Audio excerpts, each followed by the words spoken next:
আসসালামু আলাইকুম রহমতুল্লাহ বারাকাতুহু। মাননীয় শিক্ষামন্ত্রী এহসানুল মিলনের বিরুদ্ধে ছাত্রছাত্রীরা যে অভিযোগ এনেছে তার যুক্তিগত কতটুকু আমি মনে করি। গতকাল যে পরীক্ষা হয়েছে ফিজিক্স, সেখানে পরীক্ষার যে অবস্থা, প্রশ্নের যে অবস্থা, যে শিক্ষক ওই প্রশ্নগুলো করেছে তারও উচিত ছিল যে বাংলাদেশে সুদূর ওভার ট্যালেন্ট ছাত্ররা লেখাপড়া করে না, এখানে নিম্নবিত্ত মধ্যবিত্ত সব শ্রেণীর ছাত্রছাত্রী রয়েছে, প্রশ্নটা সেই কোয়ালিটির করা উচিত ছিল, কিন্তু তা করা হয়নি। কারণ শিক্ষামন্ত্রীর নির্দেশেই প্রশ্ন করা হয়েছে এবং প্রশ্ন যেন হার্ড হয় সে নির্দেশই তার ছিল, আর প্রশ্ন সেভাবেই করা হয়েছে। কারণ আমার এই ইন্টারমিডিয়েট ছাত্রছাত্রীরা তো বুয়েট এবং কুয়েটের শুধু পরীক্ষা দেবে এমন না, তার সিলেবাসের মধ্যে থেকে তাকে পরীক্ষার প্রশ্ন করা উচিত ছিল, সেটা করা হয়নি। এটা অসঙ্গতি এবং যুক্তিসঙ্গত নয়। যেটা শিক্ষামন্ত্রী শুধু মাপ চাইলেই হবে না, আপনার উচিত এই পরীক্ষাটা বাতিল করা। আমি শিক্ষক হিসেবে বলবো এই পরীক্ষাটা বাতিল করা আপনার উচিত। কারণ এই পরীক্ষাটা আসলে মেধা স্কোর, মেধা যাচাই যদি করতে চান, এই পরীক্ষাটা হয়নি। দ্বিতীয়ত আমরা দেখলাম কোমর পর্যন্ত, মাজা পর্যন্ত পানি নিয়ে ছাত্রছাত্রীরা পরীক্ষা দিতে যাচ্ছে, কেউ কেউ পিছলে পড়ে যাচ্ছে, কষ্ট পাচ্ছে। কারণ আমাদের বাংলাদেশ একটা দরিদ্র দেশ, সেখানে মধ্যবিত্ত এবং নিম্নবিত্ত শ্রেণীর ছেলেমেয়েরাই বেশি লেখাপড়া করে। কেউ কেউ 3-4 কিলোমিটার হেঁটে গিয়ে তাকে পরীক্ষা দিতে হয়। এটা তার বোঝা বা জানা উচিত ছিল, কিন্তু সেটা করা হয়নি। তারপরে যদি আমরা দেখি যে অনেক গ্রাম অঞ্চলে সারাদিন বৃষ্টি ছিল, সকালে থেকে শুরু করে আমরা সিরাজগঞ্জ সহ অল বাংলাদেশ যদি তাকাই, উনি মিডিয়ার সামনে কি দেখলেন?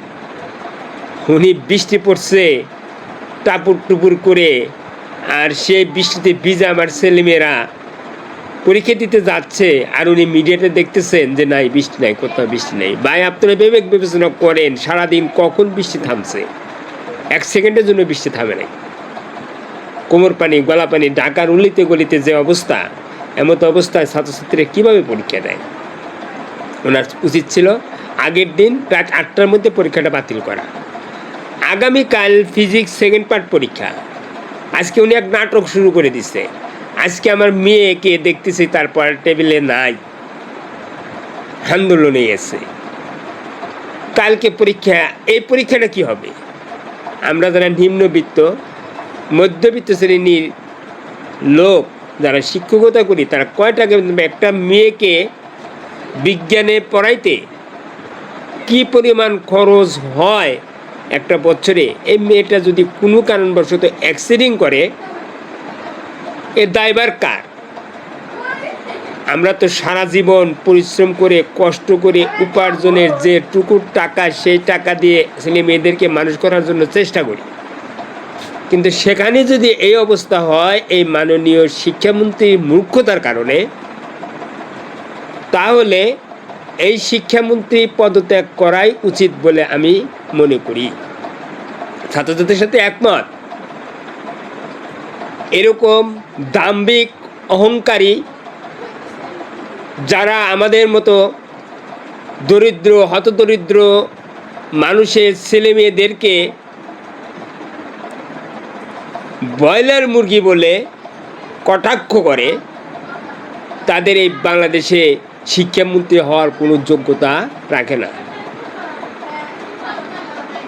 সেই ফ্যাসিস্ট সরকারের নুরুল ইসলাম নাহিদ ডক্টর নামে কলঙ্কিত দীপমণির চাইতেও খারাপ আমি বলে মনে করি। তার অত্যাচার নির্যাতনে অতিষ্ঠ এই বাংলাদেশের শিক্ষক মণ্ডলী। কারণ ওনাকে হেলিকপ্টার নিয়ে নাকি জেলায় জেলায় গিয়ে পরীক্ষা কেন্দ্র পরিদর্শন করতে হয়। তাহলে এতগুলা শিক্ষক কেন নিয়োগ দেওয়া হয়েছে? শিক্ষকদের উপরে তার আত্মবিশ্বাস নেই বললেই চলে। তাহলে আপনি গার্ড দেন, আপনার সেনাবাহিনী দিয়ে গার্ড দেন, আপনার পুলিশ বাহিনী দিয়ে গার্ড দেন, তা না দিয়ে আমাদেরকে দিয়ে গার্ড দিয়ে বিড়ালের মতো ওখানে রেখে লাভটা কি? আমাদের প্রতি তো আপনার আত্মবিশ্বাসই নাই। সিসি ক্যামেরা স্থাপন করছেন, এটা কোন ধরনের লজ্জাকর? একজন শিক্ষককে ফালাইছে, আমরা শিক্ষক কিছু বলি না, কারণ আমরা চাকরির ভয় করি। একজন শিক্ষককে অবমূল্যায়ন করে তাকে পাহারা দেওয়ার জন্য কি করা হয়েছে? সিসি ক্যামেরা স্থাপন করা হয়েছে। এটা কি বলেন? একজন শিক্ষক যখন গাড়ে থাকে, ছাত্রছাত্রীরা তখন নকল করে তো প্রশ্নই আসে না। নকল কিভাবে করবে? এই সৃজনশীল প্রশ্নে নকল করে পরীক্ষা দেওয়া যায়, এইরকম কথা আমার জীবনে কোনদিন শুনি নেই। 25 বছরের শিক্ষকতার অভিজ্ঞতায় প্রায় 15 বছর হলো সৃজনশীল প্রশ্ন নিয়ে পরীক্ষা হচ্ছে। বাচ্চারা এই সৃজনশীল প্রশ্ন নিয়ে পরীক্ষা দিয়ে নকল করে, এরকম রেকর্ড আছে বলে আমার মনে হয় না। তাহলে আছে কেন আপনার গোমরামি? আজকে ছাত্রদেরকে কেন আপনাকে বলতে হবে ব্রয়লার মুরগি?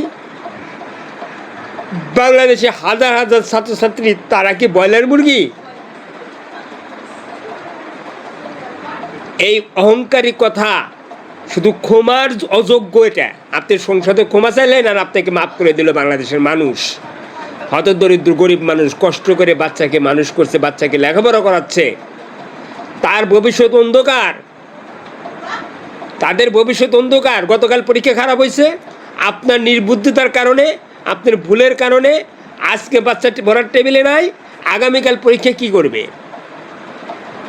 আপনি সংসদে বসে আপনি ক্ষমা চাইলেন আর আপনার ছাত্রছাত্রীরা মাফ করে দিল। আমি অভিভাবক হিসেবে আমি তোকে মাফ করে দিতে পারবো? গতকালের পরীক্ষা বাতিল করেন, আগামীকালের পরীক্ষা বাতিল করবেন। যথা নিয়মে পরীক্ষা হবে, এই দুটো পরীক্ষা বাতিল হবে। যদি তা না করেন, এই ক্ষমা চাওয়ার মধ্যে দিয়ে আপনি এই দেশের শিক্ষামন্ত্রী হয়ে থাকতে পারবেন না, নইলে পদত্যাগ করেন।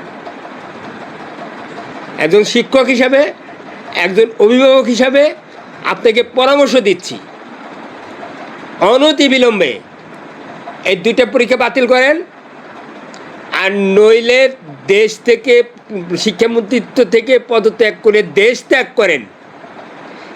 দেশে আপনার মতো মানুষের প্রয়োজন নাই। আপনি নিজেকে বহুত অহংকারী মনে করছেন, শিক্ষকদেরকে অপমানিত, লাঞ্ছিত করছেন সিসি ক্যামেরা স্থাপন করে। আমাদের প্রতি আপনাদের আত্মবিশ্বাস উঠে গেছে। তাহলে আত্মবিশ্বাসই যদি উঠে থাকে, ওই আপনার সেনাবাহিনী, আপনার বিমান বাহিনী, যত বাহিনী আছে সেই বাহিনী দিয়ে পরীক্ষা দেন। আগামীকালের থেকে আমরা পরীক্ষার হলে যাব না, কেউ কথা বলে না। কারণ চাকরিকে সবাই ভয় পায়, মনে করে সরকারের বিরুদ্ধে কথা বললে, বৈধ কথা বললেও কীভাবে আপনার চাকরি চলে যাবে। যার প্রেক্ষিতে বাংলাদেশের বড় বড় শিক্ষকরাও, বিকুরুন্নেসা, ঢাকা কলেজ, বিভিন্ন জায়গার শিক্ষকরা আজকে কথা বলতে জানে না, মনে হয় বোবার মতো চাকরি করতেছে। ভাই, এ চাকরি করেন না, এ চাকরি করার দরকার নাই। উচিত কথা বলতে পারবেন না, প্রশ্ন থেকে প্রশ্ন ভুল, সেটার বিরুদ্ধে কথা বলতে পারবেন না, তাহলে এই শিক্ষকতার পেশা ছেড়ে দেন, অন্য পেশায় চলে যান। চাকরি এত মায়া আপনাদের যে উচিত কথা বলতে পারেন না। দয়া করে উচিত কথা বলুন, ছাত্রছাত্রীদের পাশে থাকুন। চাকরি জেলে যাবে, থাকলে থাকবে, তারপরে উচিত কথা বলতে হবে। কারণ আমি বাংলাদেশের একজন নাগরিক, শুধু নাগরিকই না, সর্বোচ্চ ডিগ্রিধারী একজন নাগরিক। আমার কথার মূল্যায়ন করতে হবে। ধন্যবাদ সবাইকে। আসসালামু আলাইকুম।